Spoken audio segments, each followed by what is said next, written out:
state my portion, then I'm going to turn it over to Bill for the rules clinic part. First day of competition, October 31st, 2016. Because Spirit is a year-round sport, you don't need that 5-10 days after the first start date that like basketball does, wrestling does, so on and so forth. You could have your first competition October 31st. But remember, before that first competition, your kids need at least 10 days of practice. I don't know where to stand here without winter sports information due. Where do I need to stand? Maybe right here. Winter sports information, it's kind of like your cell phone when it goes out, you're just standing here somewhere because you have all the bars. So I'm going to just stand right here maybe. Winter sports information, December 15, 2016. Make sure online you have your rosters, especially your rosters. We always say in the bylaws it says to have your picture. I'm not worried about your picture so much until the end of January. So as you start changing and some people like the pictures, don't like the pictures, don't worry so much about the picture to then. The pictures online are basically for the state championship program. So that's why we can a little bit later. But make sure that we do have the rosters online by December 15th. Registration forms this year, February 17th, no exceptions. We will not accept late registrations. We have backed up this date the past few years, and because we backed up the date, we cannot accept anything later than this date. Because like I just said, we have to get programs, we have to get the schedule out. A lot of you guys start calling me in January, where's the schedule going to come out? Well, we can't do the schedule until we know how many teams are in each division, so on and so forth. So February 17th, again, it'll be at the pit. I had a question asked to me this morning about are we ever going to change a state championship from March? Because there's a lot of state championships that do it in November, December, January, so on and so forth. I have looked into that possibility. However, I've made a decision that we're not going to be able to change it from March, and that is because we would not have access to the pit. So I think from what I've heard from you that to make it any earlier, we would have to go to Santa Ana Star Center and all that, and I think you guys are happy at the pit. So we're going to stay with March. So that's a dead subject now. We will be staying with the same time frame that we've always had with that. Okay, speakers on the floor. That has been really good the past 2 years. Everything, we didn't have any issues this year. This year, again, we flip-flop as we did in the past. This year, it's the same type of schedule, but cheer will go first and dance will go second. So it's just like it was 2 years ago. So we'll be flip-flopping there.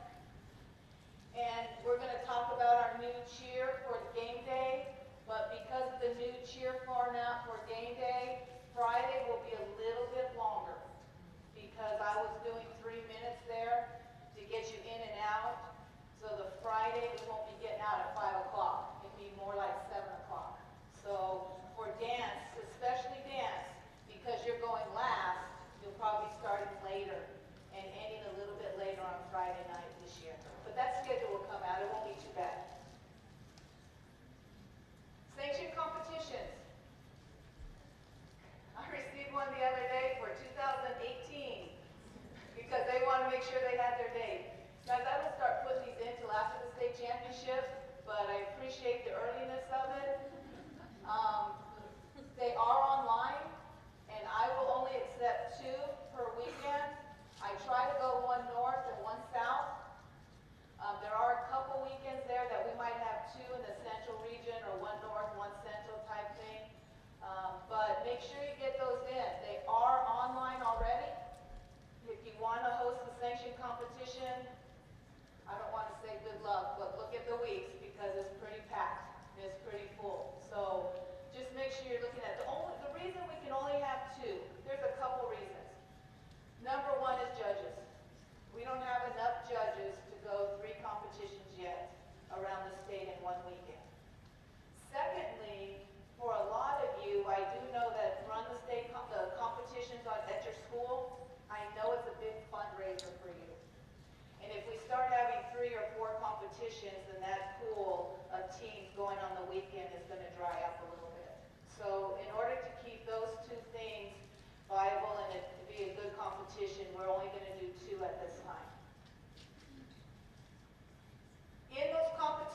remember, whatever competition you go to, if it's in New Mexico, if it's a national competition or whatever, make sure you understand you must separate the schools from the clubs. I don't care if you have competitions. I know a lot of you have club competitions at your competition or elementary or whatever. That's fine. Just make sure your high school teams are only competing against high school teams, and those are members of the National Federation. And if you have any question as to who's a member, just give me a call or email me. New Mexico members are listed. Texas, if they belong to UIL or TAPS, they're fine. What you will see though in Texas, sorry about that, what you will see in Texas, there's a group called TCAL. It's TCAL. And they're their own little entity. They are not members of the National Federation. And a lot of them think that they are, and so they'll try to get into your competition, especially on the east side. Just make sure you're aware that TCAL is not a member, but UIL and TAPS are, CHASA in Colorado, AIA in Arizona. Those are the ones that you see. Licensed coaches. It kind of scares me for your schools when we're about ready to do the state competition and all those emails that I send out to you guys and say you need to be ACA certified and licensed before you can be at the state competition. And I would tell you 70% of you, 60%, 70% are at the last minute trying to get ACA certified. ACA certification, guys, is your safety course. If something happens to a kid in November or December and the school gets sued and you are not ACA certified, you're going to be in deep trouble. That's going to be really a big liability on the school district. So don't just think in your head you're getting ACA certified because Sally tells me I have to in order to be on the pit floor for state. Think about the consequences of not being ACA certified. It's just like not having a coach's license. You have to have a coach's license. It's the same thing. Spirit is ACA certified. We have the same thing for pole vault coaches. Pole vault coaches need to have a different safety certification. So it's all coming around the liability of it. So just make sure, guys, any new coaches, anybody, get on MFHS Learn and get ACA certified. And it's just like I said, it's just as important as having a coach's license. Now, ACA is 4 years. So if you have a certificate, it will last 4 years. So if you've already done it, you have it. But there's so much turnover and you get new assistants all the time, make sure that they're ACA certified.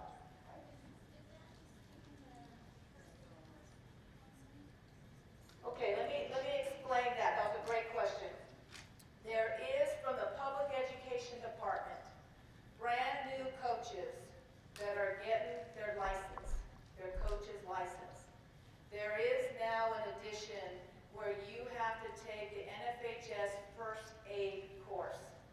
Okay? If you are already licensed, you do not have to worry about the first aid course. Until you renew your license, then you're going to have to do it. So you don't have to go out and do first aid if you're licensed, if you have a coach's license through the Public Education Department.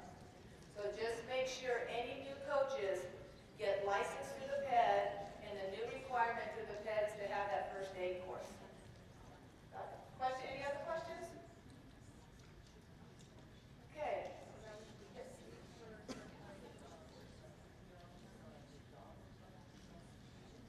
Okay, the question is, if you're certified through CPR, through the Red Cross, or any other situation, yes. You still have to take the NFHS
sure, and that's what we talk about. Every other classification is doing good. I think AAA cheer needs a little bit more. I think that was our one that was pretty close. So just make sure, guys, talk to your other schools. Let's get it back out here. Dance score sheets. We have tweaked them a little bit. We do have them here. There's anything too much different. We have tweaked them, so what we are trying to do, we are trying to do the best that we can. And we talk to our judges all the time, in the morning, after Friday afternoon, Friday night, Saturday morning. We're consistently talking to our judges in the dance world that they need to judge the dance, not the type of dance. So we are trying. So we feel that the way we have tweaked the dance sheets, that's even going to make it better. And we will continue to do that. So you will see that I do have copies. So I will hand those out. We have them here so you can see. They're not much difference. It's just a few words here and there. You'll see the difference though. Now, in that said, don't panic. Okay, dance, don't panic. It says 17-18. That's in another year. I'd like to get some feedback on this. If I get any complaint in the dance world, it's because they feel like the judges like one type of dance over another. So this came to me by a couple dance coaches thinking, asking their opinion as to what can we do.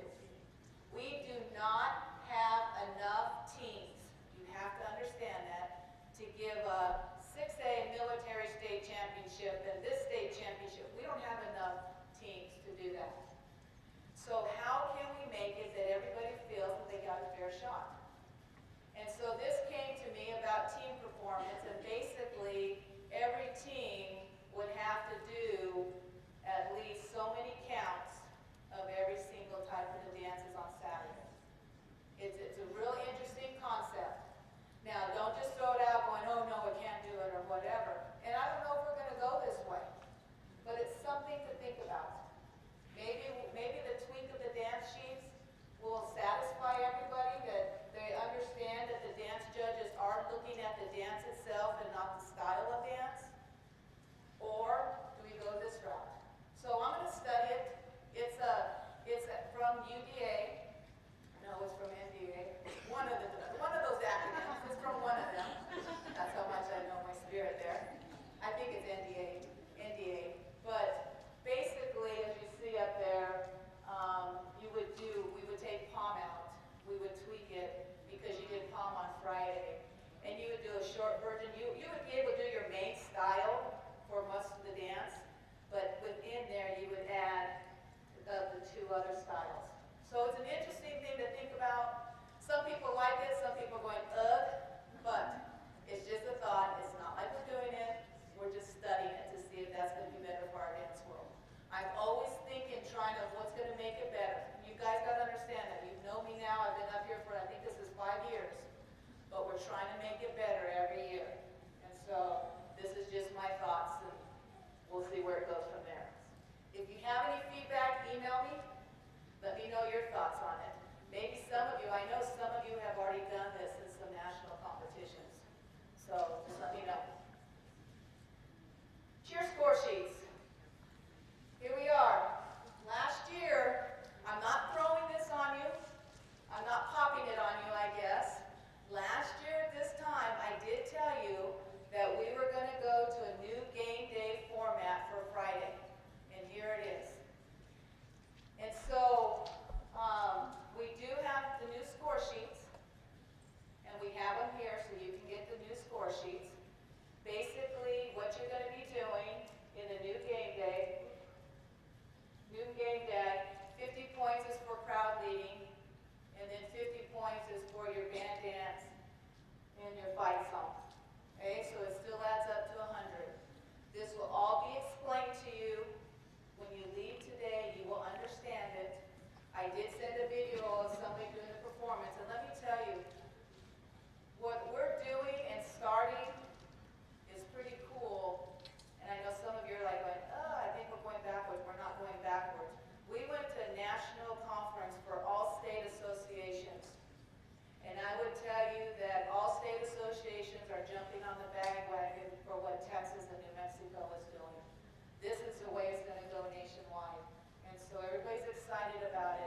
dot your I's and cross your T's and make sure what you're doing on the basketball court is those stunts are legal for a basketball court.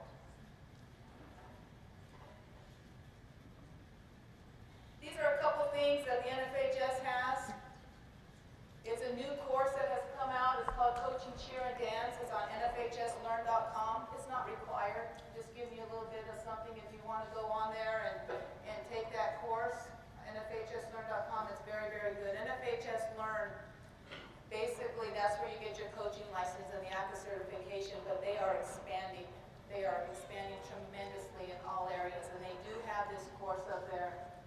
And then www.spiritrules.com. It's a good way for you to look at the rules, get some feedback. It's another good website that you can go to that we recommend. Vanessa has retired, not from me, not from us.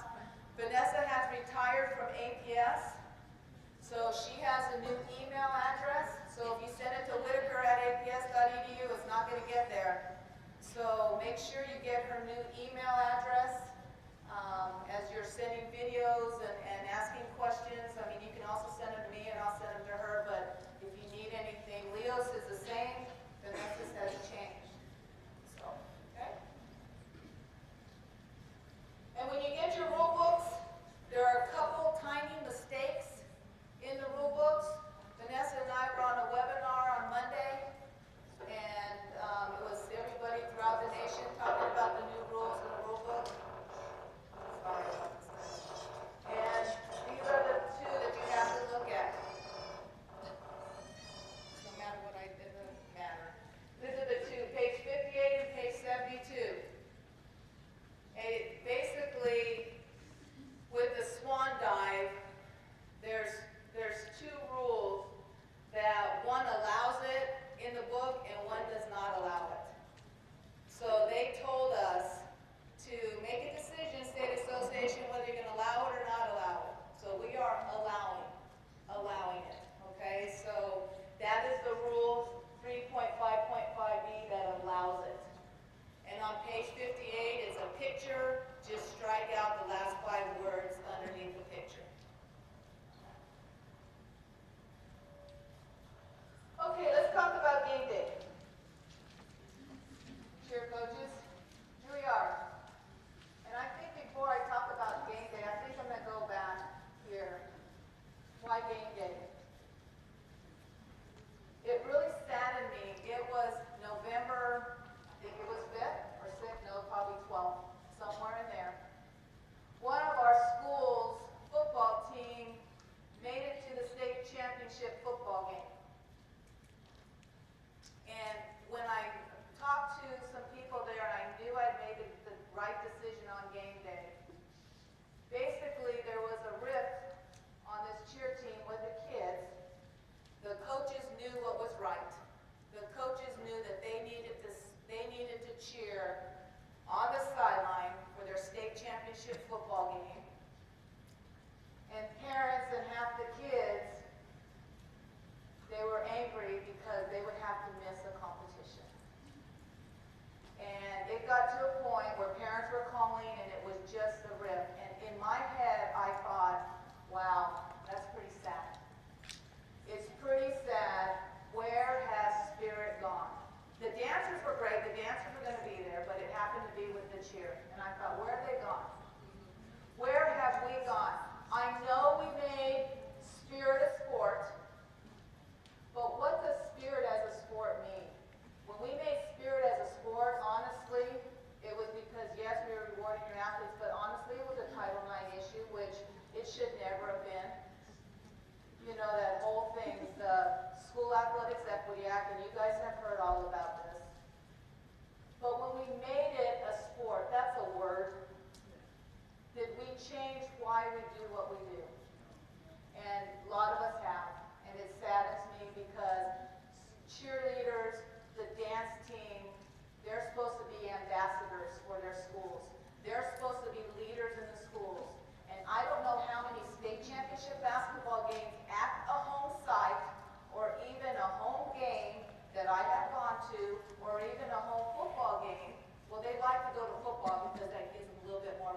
tradition. You know how girls are, they like that football, but they don't carry it on to basketball. It saddens me that we do not have spirit on our sidelines anymore. We've gone away from it. And where are we going to go? And that is the reason, that's in my heart, that's the reason that I thought we needed to do this. And so, for some of you that don't agree, I understand. But for what I think is best in New Mexico, where has that tradition gone? And I'm telling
back? Okay. So for a lot of these rules, in particular with the dance groups, in the rules book, they've tried to start, the new one, if you have not looked at it yet, they've tried to start editing the book so that dance has become more separate and removed, so it has its own section to read and understand. But there will be times when you're looking at some of these cheer-related rules where it will say this skill is not allowed for dance. So you'll need to look for those bullet points, okay? Most of this that we're going to go through is definitely going to be cheer-oriented. Some of the stuff you'll be allowed to do, but some of it is denoted in the book as saying dance cannot do brace flips or whatever it is. So you'll need to look for those as you're looking through the book. But most of your section is 4 point something something. That's what yours starts on. Okay? So I'm going to run through this. I'm going to go fairly quick. If you have any questions, please stop and ask.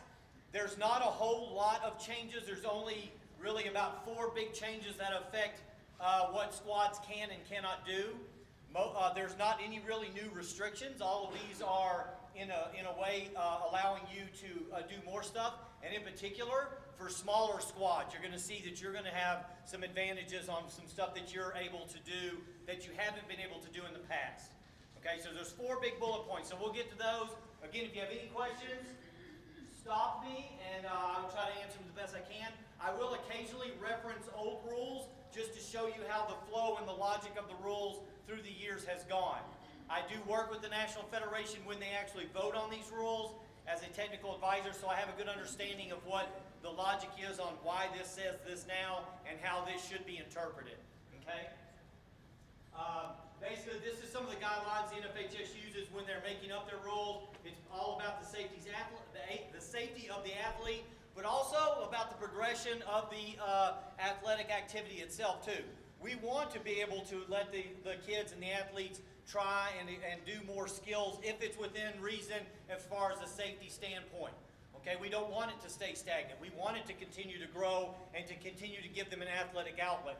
Okay, so that's one of the goals. One of the other goals is simplicity and clarity. Unfortunately, that is always going to be difficult because unlike, say, football or basketball, where that basic sport has been the same since it was invented. If you play football and you have the ball, you try to avoid getting hit and score. And if you don't have the ball, you try to hit who has the ball. That's how they play. Now, they have rules that change all the time. But the sport, if you want to call it that, or athletic activity of cheerleading, it changes constantly because you may have squads of 12 or squads of 20 or squads of 30. You have new ways to do grips. You have different ways to number of bases. You have rules that allow different things to happen that used to not be able to happen. So the actual activity itself changes constantly. So the clarity part can be difficult, but that is always one of their goals. And when they're trying to print their book, they definitely try to clean up the way they print things and write things. Try to organize the book to get it where it at least flows better. Okay, remember, just like Lycra, just because it says you can doesn't mean you should. Okay, just keep that in mind. And for you all that were in the stunt class, by the way, that was Jim Lord wrote that joke if you were offended by it or didn't like it. Okay, so you can yell at him. If you thought it was funny, I wrote it. In regards to stunting though, especially all these skills, you are the adult in the room. I said this earlier in the stunt class. It is your job to keep your squad safe. That is goal number 1. If you are I've had choreographers tell me before, oh, my job is to figure out how to get around every rule. That's what my job is. If you think that is your job, you should not be working with the kids because that is not your job. Job 1 is protect your kids and put them in as safe an environment as possible. That is what you should be doing, okay? So just because the rule says that you can go from an inverted double base stunt to an upright prep stunt doesn't mean you should be doing it if you can't do an elevator to prep yet. Okay? So please keep that in mind as you're looking at these changes. So we're going to get, apparently I hit the clicker. So we're already tuning down the screen. All right, let me make sure. Yeah, okay. So I'm going to go ahead and get started. This one up here, I'm just putting this up here because everybody knows what a quick toss is. It's basically a multi-base version of a toss to hands. In the rules and safety guidelines, there's not a whole bunch of rules and safety guidelines about toss to hands. A toss to hands is just a way to load a skill. The NFHS used to have a few rules that were applied to quick tosses. I'm not really sure why, but those rules are now gone. Basically, there's a definition for a quick toss, and basically the definition is if the top person has both feet on the ground, it's a quick toss if you toss them up. Okay? The only reason I have this up here is because the quick toss and a rule saying quick tosses are legal and all that will probably just go away next year. It's just assumed. It's just another way to toss low to a stunt. Okay, does everybody understand that? So this year it says quick tosses are legal. It'll probably just go away eventually. On this one, so what they did to try to help clean up the book is they took the big parts of inversions and they basically wrote one bullet point towards the beginning of all the inversion rules instead of having it written throughout all the rules. So basically, when you're thinking about inversions, an inverted top person may pass through an extended position but must not begin, end, pause, or stop in an ecstatic extended position. That is the first thing you think of with inversions. If what you're looking at is legal by that point, then you can drill down from there on, is it still legal depending on what you're doing. If it breaks that rule, it's illegal before you even try to drill down to the other inverted rules. And basically that rule says you can't do a hand-to-hand or a needle. That's basically what it's saying. As long as you're moving, you can pass through the the extended position while inverted, as long as it's moving. Okay? But that's like the big picture of, let's start here and then drill down. So they put that at the beginning of the inverted rules. And I will put up here, if you already have your rule book, I will try to put as many page numbers and articles of where these are so you can locate them. This is one of the most important rule changes. Brace flip, rolls, and inversions. Okay? Everybody knows what a braced flip pyramid is, right? They've been illegal now for about 3 years, I think. One of the main components of those is you cannot do them without a minimum of 12 people. It's impossible. Okay? Last year the rule said braced flip / rolls. This year the rule says braced flips. Rolls, is that on? Everybody know how to turn this off? There we go. So it doesn't say rolls anymore. And that's going to be key for what you are now allowed to do in pyramids that you couldn't do last year, and it's really going to be helpful for smaller squads. So, a brace flip is hip overhead rotation where the top is released from all of her bases and spotters. So the only people touching her are the bracers. No one on the ground is touching her. Does everybody understand that? The next piece is a braced roll. The braced roll is hip overhead rotation where the top person is in contact with at least one person on the ground. Now, as long as you understand those two differences, you will understand why this pyramid is legal and why this version is legal, but why that version is not legal, etc. Okay, that's what's key. If I am in contact with somebody on the ground, it's a roll. If I am released from all of them in flipping, it's a brace flip. Okay, and then you'll see how that applies to these rules in a second. Down here on the bottom, braced inversion, start inverted, then go to a non-inverted position. I just want to make sure that everybody understands. Now that inverted stunts have gotten to where you can be at prep level, okay? Now people are starting to do braced release pyramids that we've been doing forever. You do a ground up liberty, drop it to a ball back, pull it back up to something you're releasing back and go to a prone, go to your back, wherever you've got the bracer with a spot. Those are perfectly legal with inverted stunts. An inverted stunt is just another stunt. As long as you have a bracer, hand-to-hand arm contact, and the bracer has a spot, you can release the inverted person and stand them up to a liberty. Okay, the only thing you can't do, and you can't do this with any brace release, you can't release and land inverted. That's the one thing you cannot. There is no time where you can release and land inverted. Brace flips, brace release pyramids, nothing. At no time can you do that. Because we don't want them going towards the ground and having both or at least one arm being pulled back away from their head because they're having to stay in contact with a brace. Does that make sense? So that's why I have inversions in here, just so that y'all understand. Inversion brace releases are perfectly legal. They kind of look like a flip, and I think that's what confuses people sometimes because there's that feet going down and head coming up movement, but it's not a flip. Okay? It's just another stunt that's released, lands in another stunt, has a bracer, bracer has a spot. You're good to go. Okay? So let's go with the flips and the rolls. All right. So brace inversions, page 18, Article 4 talks about that. Talks about legal as all brace releases. It follows all the rules of a brace release. The only thing is you can't land in inverted position, just like anything else. You can't land in inverted positions. Page 25, Article 2 explains that. Okay? So that covers the inversions. All right, brace rolls. So again, key thing on this.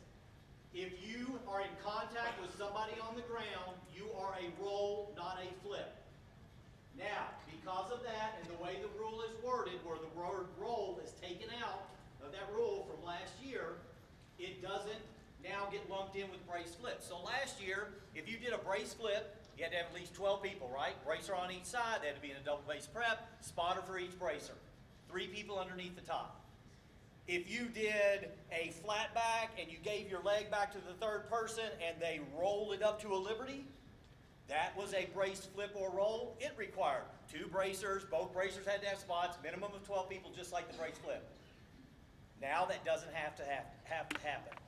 So now the rolls are over in the regular release or non-release pyramid rules. Okay? So just keep that in mind.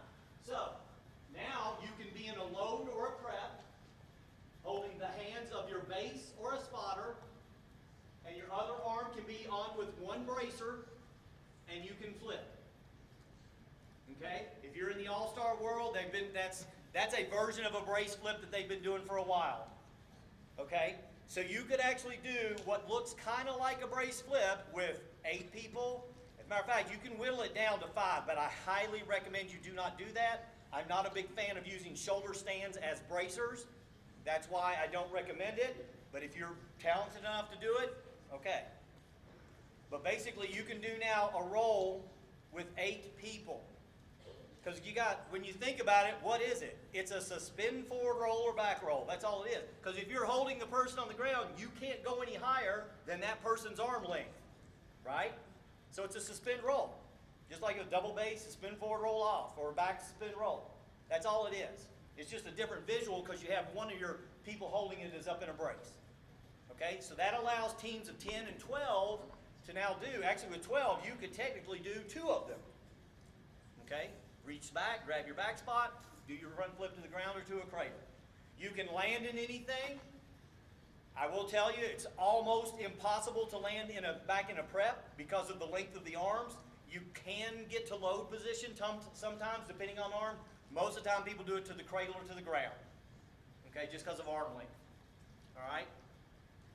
So there's some other examples. Top in a flat back with the leg goes back, back spot grabs the ankle, 3/4 roll through to a low position, to a liberty, whatever you're doing it to, your bracer pulls it up, etc. Does everybody understand that? This is legal. Okay? This is legal now. And it's no increased risk of injury. As a matter of fact, it's even easier.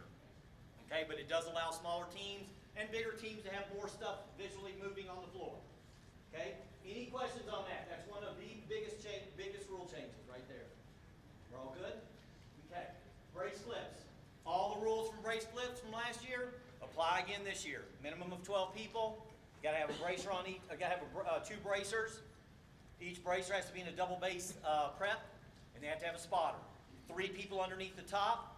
It can be 2 bases and a spot, or 1 base and 2 spots. They don't all have to touch.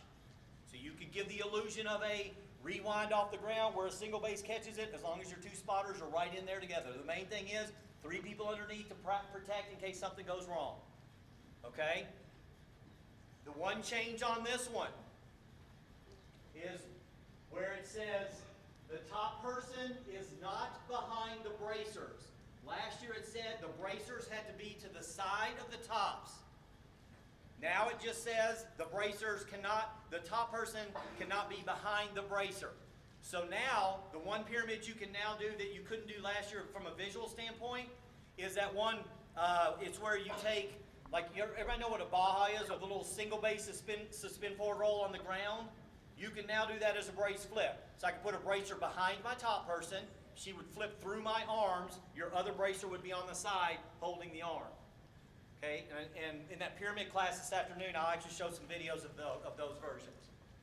All right, so that's the one little change on brace flips. Everything else is the same, half twisting, et cetera, but now you can put one of your bracers behind your top person and flip through the arms. Okay, any questions on that? Awesome. All right, inversions. I'm just going to run down all the inversion rules here, give you some pages, and then tell you the new ones.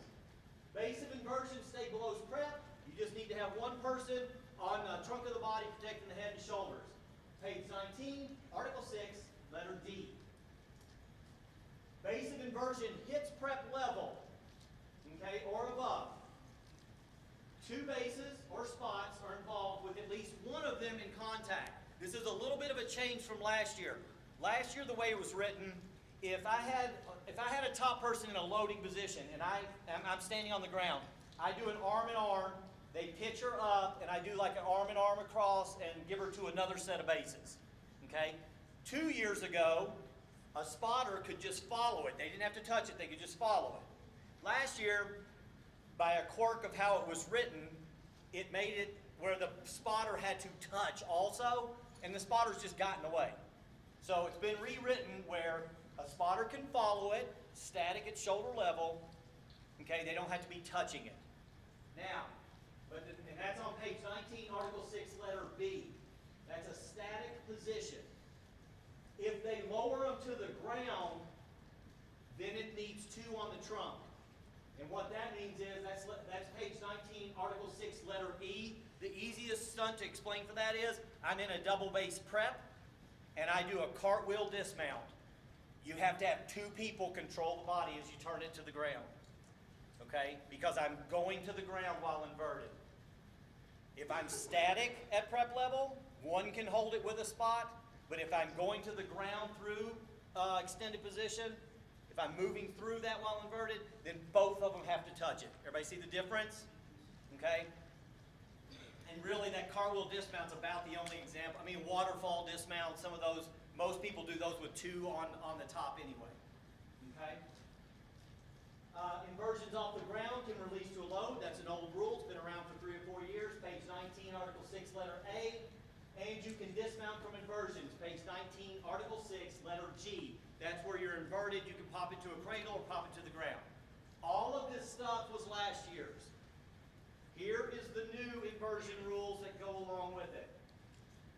You can now quarter turn the dismounts. So if you do an inversion at shoulders, a lot of people will drop the leg, kind of like an upside down arabesque. If you wanted to pop that up and cradle it, you could pop it up and quarter turn the top to the front to cradle. Same logic as you can 1 1/4 down from an arabesque so that you're facing the front. I will tell you, it's awkward. It's an awkward movement for your top, but it is legal to quarter turn. And you can quarter turn any of these releases. Cradle, dismount, and then the two new things we're going to tell you about in a second. And here's the new thing. In an inversion that goes to a non-inverted position, I'm sorry, this is not. All this is clarifying that if we're in a double base prep at invert, and we release it, and she goes to a load position or whatever, there may be that brief second where they're still inverted, but we've released and aren't touching the upper body. This wording basically says, you're fine. That's technically how the stunt is done. Because across the country, we've had overzealous interpreters at state competitions and competitions in some states who, if they see the hand come off during the transition, will immediately say it's illegal because no one's in contact while they're inverted. And they didn't go to a dismount, they maybe went to a low position. So that was put in there just to clarify, we know there's going to be a brief second where this happens. That's the way the stunt works, okay? Here's the new one. So release transition from a static inverted position to a non-inverted position or an upright position are allowed as long as the top person lands at or below prep level. And if you were in that stunt class, we showed you invert to low, invert to prep. Okay? That's page 19, Article 6, letter C. All right? You can land on one foot. So I could stand up to a Prepperty, pump and go to a Liberty. All right? So you can do that. You can quarter turn it. Again, it's a little bit of an awkward spin, but you can quarter turn it. Okay? You could also, and we didn't show this one this morning, but you could also be inverted. You could stand up and actually pull the feet through to a flat back. Because that is a prep level stunt and you still haven't flipped. Okay? And it's fairly easy. As long as you get a good pop on it. Okay? So you can actually pull that through to a flat back because you're still not flipping. Depending on which direction you take your feet, you're still not flipping. But you could go to a flat back because that's a prep level stunt. Okay? Does everybody understand that rule? I know if you were in that stunt class, you saw a couple versions. That definitely helps. And this afternoon, when we do the pyramids, I'll actually show some videos of some of these stunts as well, again, just to help clarify the new rules. Any questions on that? Everybody good on that one? Awesome. So that's one of the new stunt stuff you can do. Brace partner stunts. Okay, you guys, get ready, because it's now legal. You can do it. I don't know why people get so excited about this. You can do paper dolls now. Crowd goes wild. Okay? So here's how the rule's written. The rule is written that where one static extended stunt braces another static extended stunt, and the connections must be hand-arm to hand-arm, you're now able to do that. So basically, you can put 3 liberties up and overlap and connect. It's technically a pyramid because that's what pyramids are, but that's what that is now legal. What is not legal? So now I'm going to go through what you can and cannot do with this rule. What you can't do is you can't do a row of heel stretches where I hold her foot while my foot is held, while my foot is held down the line. Why is that? It's not hand-to-hand arm. That's, and the rule says that. What you can do, though, is I can hold my heel stretch and the next person can grab my forearm while they hold their heel stretch and the next person grabs that forearm. So you can have a similar look to that, but the rule was written that way because they didn't want somebody in extended stunt having that person rely on their balance for the heel stretch. They want them to still hold their own stunt. Okay? So you can do a version of heel stretches, but they have to be on the forearms, not the feet. Everybody understand that? Okay. Here's the key thing. We wanted this rule to be as open as possible. But the word static is what makes this rule confusing because some people think static means you don't move away from the ground and some people will think it means you don't move. Okay? So here's how you interpret this so that you're able to do as much stuff as possible because really any version of all these visuals, none of them are a big increased risk of injury. But you have to stay within how the rule is written. Alright? So, here's what static means. Either your body position stays the same or your distance from the floor stays the same. If one of those is happening, what you're doing is legal. Granted that you're doing everything else with the hand-to-hand arm. Okay? So let me give you some examples. Here's some examples that are legal. 2 liberties overlap a Prepperty. Does everybody know what a Prepperty is? That's a liberty position at prep level. Okay? It's a Prepperty. The Prepperty presses to a liberty. Alright? So I'm in the Prepperty, I'm overlapped, and then I get pressed up to a liberty. Now it's 3 liberties. My distance from the ground changed, but my body position did not change, so it's legal. Okay? Everybody understand now how you're applying this? 3 tops overlap on the ground and do ground up liberties. So we all overlap here, and we just ground up a liberty. Now, does our body's position change? A little bit, but basically we're still putting the weight on the same leg, so we stand up, that's fine. Distance from the ground changed, the body position didn't really change. 3 liberties overlap, and the 2 outside pull heel stretches. The distance did not change, but the body positions did, but it's still legal. Here's 3 versions that are not legal, and they'll be similar. 2 liberties overlap a prep, and the prep gets pressed to a liberty position. So now I'm like this, and they press me up to a liberty. My distance changed, and my body position changed. It's now illegal. Everybody see the difference? Okay? 3 tops overlap and do switch up liberties. So we all overlapped again, but now we switch up lift. Okay? My body position changed because I switched to the other leg, and my distance changed. Can I do that? Now I put this last one in just to show you how sometimes you have to really think a rule through. 3 liberties overlap, and they all tick-tock. So they do the high-to-high tick-tock. All right? So when you first think that, you go, body position changed, distance didn't, it's legal, right?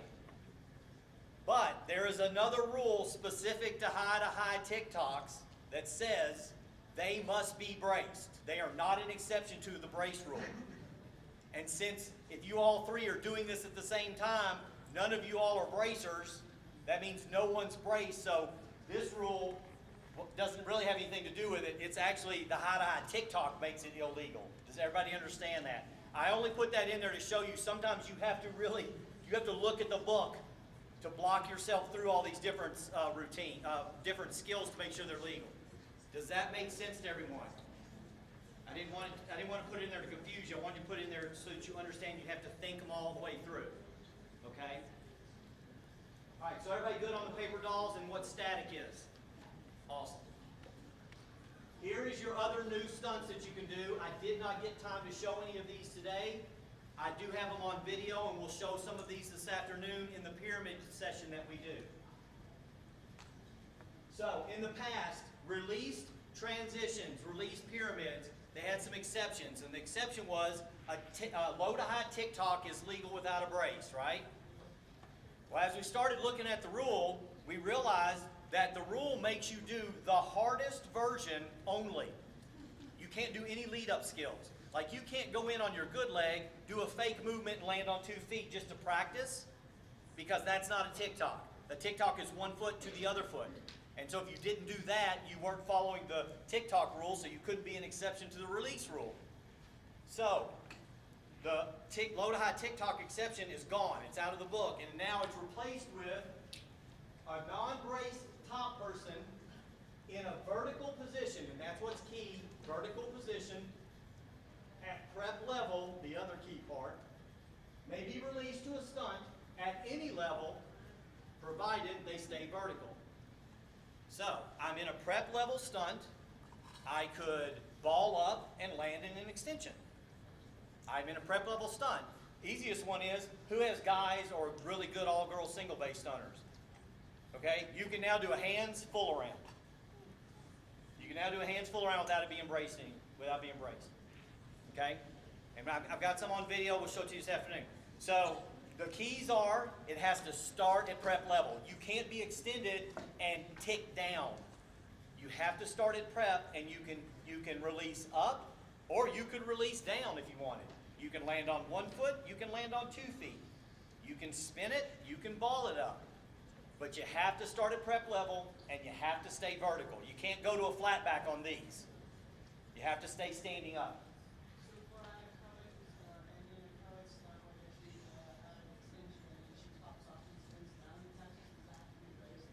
To the ground? No, that's just a dismount. And there's actually a little change in verbiage on that. We'll get to in a second. Yeah, the question was, if you're in a single base stunt and you do, you pop down, dismount, and they full twist, that's just a dismount, so it doesn't have to be braced anyway, but there is a little change on that rule I'll get to in a second. Okay? Any other questions on this? So does everybody understand this? This is the other new stunts that you can do, basically. Okay? So you still have the low to high tick-tocks you can do, but now you can do a low to high tick-tock, and if you're working on spinning it, you could walk it in on the good leg, or you could walk in on your bad leg, you could tick-tock half around, but instead of having to land on 1 foot, you could land on 2 feet to practice. Whereas last year, you wouldn't have been able to do that because it wasn't a tick-tock. Okay? Everybody good on that? Awesome. This is probably one of the best slides. If you know these, this will get you through 90% of the rules in the book. When can you release somebody? You can release them when they're braced, when they are dismounted, that's to the cradle to the ground. You can do helicopters and log rolls.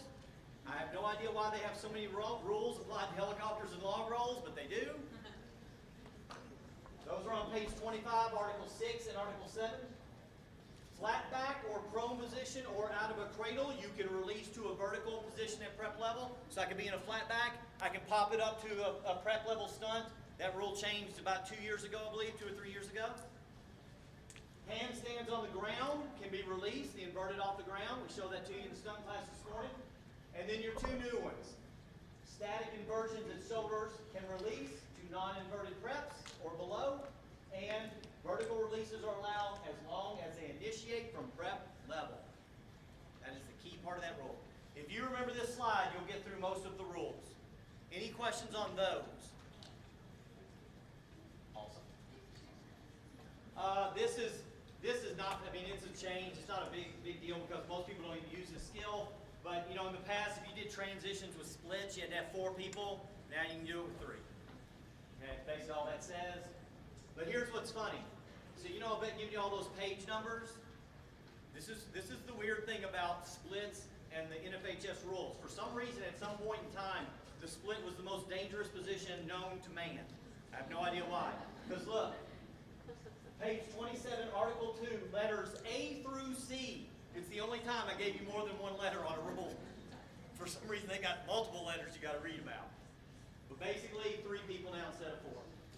Also, the question that you were talking about, on the dismounts from an extended stunt, especially single bases where it really matters, in the past, the rule required that it said, the way it was worded, people interpreted that the spotter had to actually touch the top person as they came down. So on a full twist spin, they actually got in the way. It was another one of those where the spotters got in the way. It was just slightly rewritten so that you understand you have to have 2 people, but only one of them has to actually touch, which is usually the base. They're the one that catches at the waist and sets them down. Okay, so the spotter has to be there, but they don't have to touch it, touch the top. This right here is very important. These are 2 rules or situations in the book that are not correct. So know these in particular. These are not correct in the book. So don't use them if you're applying rules to, if you're an interpreter or if you're a coach trying to figure out what you want to do. The first one, on page 20, 3.3.5, situation A. Does everybody know how they do their situations? They'll give you all these situations and then they'll go, A and C are legal, B, D, and E are illegal, whatever, for whatever reason. All right. So on this one, the example given is the example of the new roll pyramids that you can do.